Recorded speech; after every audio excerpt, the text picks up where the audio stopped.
It's the big paisa wapsi from India's biggest fraudsters. The Enforcement Directorate has recovered 80% of money defrauded by fugitives.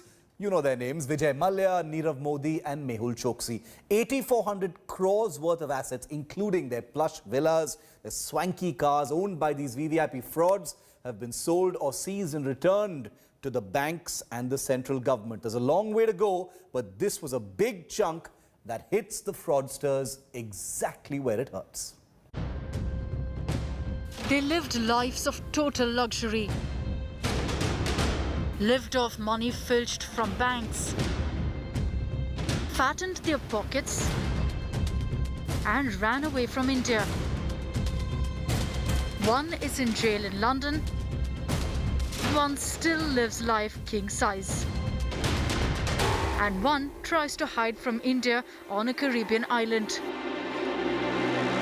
The holy Indian trinity of fraud has been hit where it really hurts, and their ill-gotten gain has caught up with them big time. From luxury properties to luxury vehicles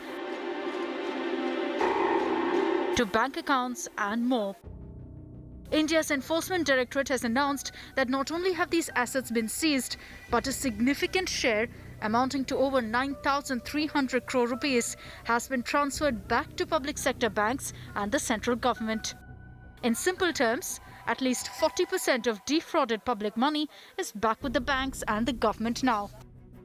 The total amount defrauded by Vijay Mallya, Nirav Modi and Mehul Choksi is 22,585.83 crore rupees, out of which properties worth 18,170 crore rupees have been attached by the Enforcement Directorate. The State Bank of India, one of the central banks defrauded, has received over 6,600 crore rupees. The Debts Recovery Tribunal has sold shares worth over 5,800 crore rupees of United Breweries Limited that were earlier attached under the anti-money laundering law. A further 800 crore rupees is expected to be recovered by June 25th.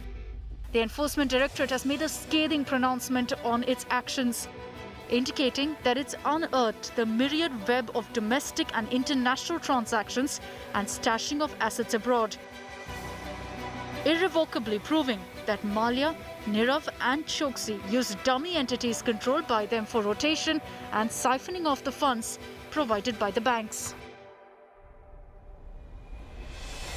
The actions unveiled today by the Enforcement Directorate mean a sizable 40% of the total loss to the bank have been handed over to the banks. A huge step forward in reversing the monumental fraud committed by India's most wanted runaway tycoons. The fraudulent trio continue to cover abroad, refusing to face Indian law. The king of good times fights tooth and nail from a luxurious mansion in England. Nirav Modi is behind bars, but fighting his extradition.